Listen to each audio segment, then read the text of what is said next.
अस्सलाम वालेकुम नाजरीन, सुर्गयान के साथ मैं हूं साकिब सुल्तान और मैं हूं जिया नौमान और हमारा मोटो है हमारी मौसीकी हमारी पहचान। नाजरीन, अल्लामा इकबाल ने कहा था, ये कायनात अभी नातमाम है शायद कि आ रही है दमादम सदाए कुन फयकून। मौसीकी की दुनिया में इतना कुछ तख्लीक किया गया कि कभी कभी ऐसा लगता है कि जैसे अब मज़ीद तख्लीक करने की गुंजाइश मौजूद नहीं रही, मगर हर लम्हा कोई ना कोई नई तख्लीक और कोई ना कोई नया फ़नकार मंजर आम पर आ रहा है। तख्लीक का ये सिलसिला न रुकने वाला है और बेशक इसीलिए अल्लाह ताला की भी सबसे बड़ी सिफत उसका खालिक होना है। नाजरीन, एक वक्त था कि गज़ल की गायकी की दुनिया में मेहदी हसन साहब और ग़ुलाम अली साहब का राज था और लोग कहा करते थे कि अब इन दोनों के बाद कोई क्या गज़ल गाएगा। इसी दौर में एक और फ़नकार आया जिसने इतने बड़े फ़नकारों के दरमियान गज़ल का एक नया अंदाज़ मुतारफ़ कराया और पूरी दुनिया में मशहूर हुआ। हमारा आज का प्रोग्राम मौसीकी की दुनिया की इसी बहुत बड़ी शख्सियत के हवाले से है। गज़ल, काफ़ी, नीम क्लासिकी और क्लासिकी मौसीकी के हवाले से एक बहुत बड़ा नाम जनाब हुसैन बख्श गुल्लू खां साहब। आज हमारे साथ इस शो में उनके फ़र्जंद, उनके साहबजादे जो अब उनका नाम रोशन कर रहे हैं और उनकी लेगेसी को लेके चल रहे हैं, मौजूद हैं। दोनों माशाल्लाह 23 बरस से गा रहे हैं और एक जोड़ी की सूरत में परफॉर्म करते हैं।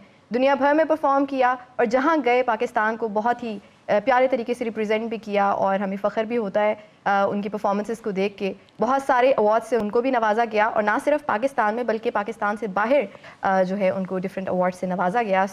आज हमारे साथ मौजूद हैं चांद खान और सूरज खान। अस्सलाम वालेकुम। वालेकुम सलाम। अच्छा खान साहब, ये बताइए, आप दोनों के नाम बड़े खूबसूरत हैं, चांद खान और सूरज खान। हमने एक किस्सा सुना था बचपन में कि तानसेन साहब के ज़माने में दो बहुत बड़े गायक हुआ करते थे, चांद खान साहब और सूरज खान साहब। और हमने जो किस्सा सुना वो ये था कि जी एक दफ़ा बादशाह सलामत ने महफिल मुनक़िद की तो सूरज खान साहब ने दिन के सारे राग गा दिए और चांद खान साहब ने रात के सारे राग गा दिए। अब पीछे कोई राग ना बजा तो उस वक्त फिर मियाँ तानसेन जो थे उन्होंने मियाँ की दरबारी जो है वो उस वक्त इन्वेंट किया। मियाँ की मल्हार उन्होंने इजाद किया जी। फिर मियाँ की सारंग, मियाँ की टोडी, जिस राग में मियाँ लगता है ये मियाँ तानसेन की इजाद है। बिल्कुल, जैसे आपने बात की कि जी इजाद और तख्लीक, बिल्कुल जी, ये बुनियादी जो है उज़्व है, बुनियादी एलिमेंट है हमारे क्लासिकी म्यूजिक का। दुआ की बाकायदा तो क्या इन दो बुजुर्गों की निस्बत से ही आपका नाम रखा गया? डेफिनेटली चांद भाई तो पहले ही चांद भाई थे। जी जी। मैं सूरज नहीं था। अच्छा अच्छा। तो ये भी 2004 की बात है। हम मुल्क में गए और वहाँ पे एक बहुत बड़ा मेला होता है और वहाँ पे इनका नाम चांद अनाउंस हुआ था और मेरा नाम अकबर अली ही अनाउंस हुआ। And when we sang there, जब हम वहाँ पे गाए तो वहाँ पे जो जितने भी सीनियर लोग थे, कलाकार लोग थे, वो हमने इतना अच्छा मैचअप बनाया हुआ था अपना इकट्ठा गाने का। तो जब हमारा गाना ख़त्म हुआ तो वो मेंबर ऊपर आके उन्होंने अनाउंस किया कि अगर हाँ साहब आपकी एक इजाज़त चाहते हैं कि अगर ये चांद है तो ये सूरज क्यों नहीं है। अगर इनकी इतना अच्छा कॉम्बिनेशन है इनके गाने का कि अगर ये चांद सूरज की जोड़ी कहलाए तो इसमें कोई मज़ाक नहीं है। तो हमें ये टाइटल मिला वहाँ से, इस जोड़ी का। ये हमें घर में नहीं मिला कि इसका नाम ये रख लो।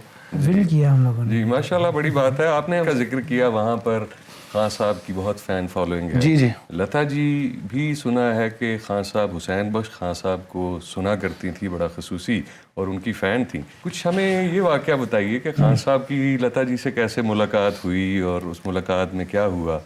ये बहुत ही दिलचस्प ये वाक़या है। मैंने खुद अपने वालिद मोहतरम की ज़बानी, क्योंकि मैंने कभी हम इतने उनसे फ्रैंक नहीं थे कि पूछे, लेकिन मैं टूर पे जा रहा था उनके साथ जर्मनी, तो हमारा मतलब जहाज़ में मैंने ये किस्सा उनसे सुना। मैंने कहा खान साहब क्या वाक़या था, मतलब कैसे आप बताएं अबू क्या? तो किस्से मुख्तसर के खान साहब एक मधु रानी जी एक आर्टिस्ट, बहुत अच्छी सिंगर हैं, वो भी बहुत अच्छा गाते हैं। उनके यहाँ खान साहब ठहरे हुए थे। तो एक दिन खान साहब कहते मुझे फ़ोन आया, तो मैं ही था घर पे, तो मैंने अटेंड किया। तो एक बड़ी नफीस सी आवाज़ दूसरी तरफ से कि जी हुसैन बख्श गुल्लू जी हैं। तो मैंने कहा जी मैं अर्ज़ कर रहा हूँ। जी आप कौन? साहिबा बोल रही। मेरी खान साहब मैं लता अर्ज़ कर रही हूँ, तो मेरे तो कान पक गए हैं आपकी तारीफ़ें सुन सुन के, मुझे कब वक्त दे रहे हैं आप। अच्छा, लता जी कहने लगी कमिंग सैटरडे अगर आप फ्री हैं, आपकी सीटिंग रखी है तो तशरीफ़ लाएँ। खान साहब वहाँ गए माशाल्लाह सैटरडे को, और लता जी भी चूँकि उस टाइम में वो बहुत शी वॉज एफुली बिजी, बहुत बिजी होती थी, और वो कहते सारी फर्स्ट रो में सबसे पहले सबसे आगे लता जी की पूरी फैमिली बैठी हुई थी। तो खान साहब बोले कि मैंने थोड़ा फील भी किया, फिर मैंने कहते मैंने अल्लाह से रब्ता किया, दुआ मांगी, मेरी इज़्ज़त रखिएगा, मेरा काम ऐसा करवाएं कि ये ना जा सकें। और खान साहब माशाल्लाह राग राजेश्वरी, आज भी खान साहब बताते हैं, राग राजेश्वरी खान साहब गाए, और खान साहब कहते हैं मैंने राग ही में 3 घंटे में राग ही गाया। खान साहब कहते जब मैंने सा लगाया, हाथ जिसम मेरा कांप रहा है, और जब मैंने सा लगाया तो खान साहब कहते बेटा मेरी ज़िंदगी में ऐसी नहीं हुई मेरी। वाह, सा मेरा ऐसा बोला कि मुझे ऐसा लगा कि खैर है, कोई बात नहीं। 3 घंटे कहते मैं ख्याल गाया, फिर मैं ठुमरी गाया, फिर मुझे लता जी ने काफ़ी की फरमाइश की कि खान साहब सुना आप काफ़ी बहुत अच्छी गाते हैं। काफ़ी जब पेश की खान साहब ने, तो आप यकीन करें कि खान साहब बोले कि जब मैंने मेरी वालदा अबू मेरी दादो फोत हुई थी रिसेंटली, तो खान साहब कहने लगे मेरी आंखों के आगे मेरी वालदा आ गई, विछड़ गए सजना दियाँ तांगा, मेरे अलड़े ज़ख्म जगाए। कहते मेरी आंखों के आगे वालदा आ गई, मैं भूल गया मेरे आगे कौन बैठा है, पीछे कौन बैठा है। तो कहते मैंने अपने अंदाज में अपनी रो में गाना शुरू कर दिया। वो 3-4 मिनट कहते मैं ऐसा इतनी दूर चला गया, नम हो गई सारी महफिल। तो जब मेरी आंख खुली तो लता जी एक रुमाल से अपने आंसू साफ कर रही थी। तो ये जनाब ये इतनी बड़े फनकार का ये ट्रिब्यूट जो है ये बहुत बहुत बड़ी बात है। ये चांद खान साहब और सूरज खान साहब, ठुमरी के हवाले से आपकी और आपके घराने का एक बड़ा नाम है।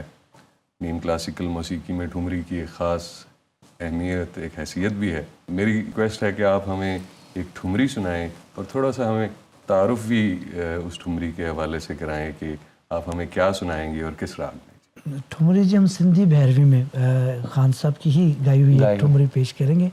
और सिंधी भैरवी जो है जी ये बहुत ही फनकारों का फेवरेट राग है, और पंजाब में सिंधी भैरवी को बहुत पसंद किया जाता है। इसमें खुली गायकी को ज़्यादा मद्देनज़र रखना पड़ता है सिंधी भैरवी में। और आन मिलो एक बार सजन वो आपकी नज़र करते हैं। वाह वाह।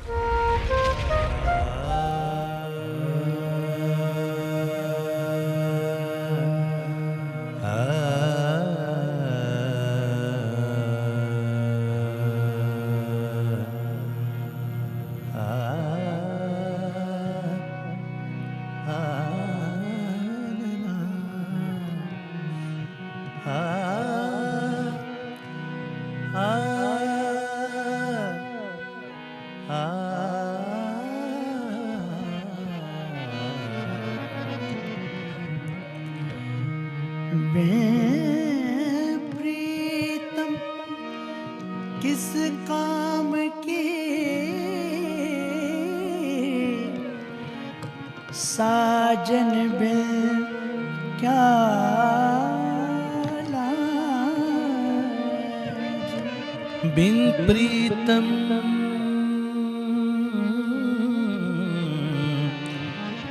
किस काम के साजन बिन क्या लाज, क्या जीना उस नार का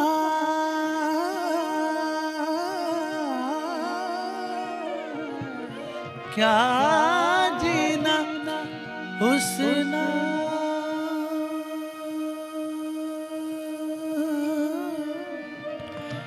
जिसके रूठे हुए हो महाराज, जिसके रूठे हो महाराज,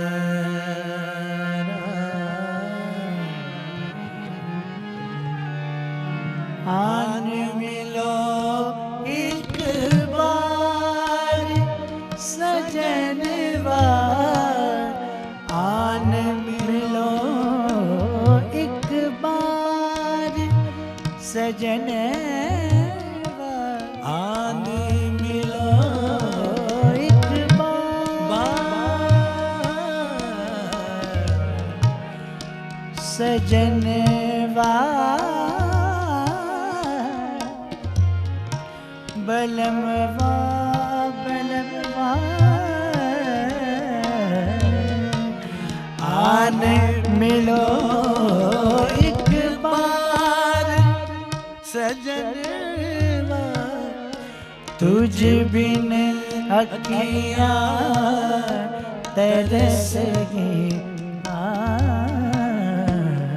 आने मिलो एक बार सजनवा तुझ बिन अखियाँ तरस गया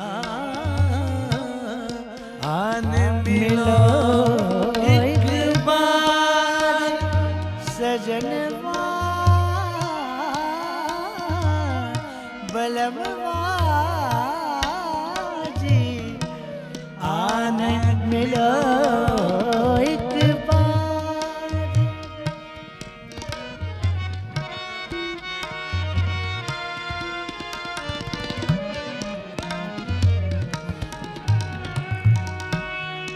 जब से तुम्ही संग प्रीत लगाई सारी नैना नींद न आई जब से तुम्ही संग जब से तुम्ही संग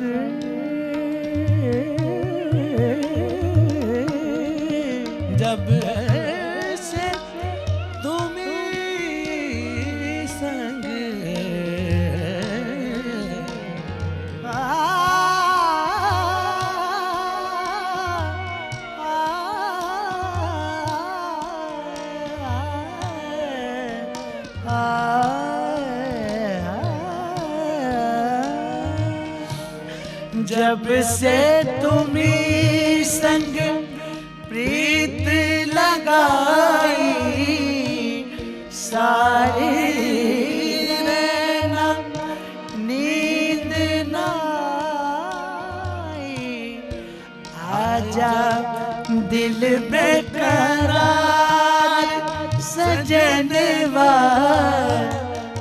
आजा दिल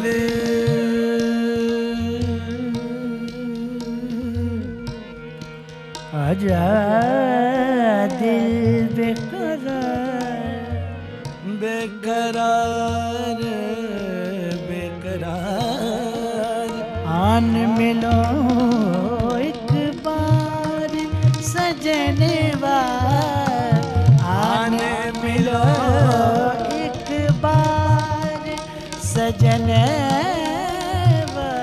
आन मिलो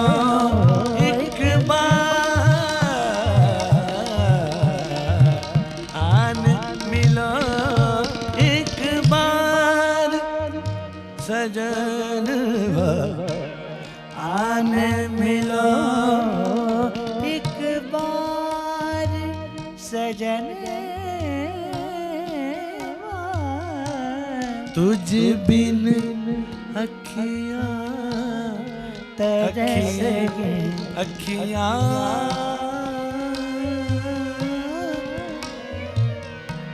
तुझ बिन अखियाँ तरस गई आने मिलो एक बार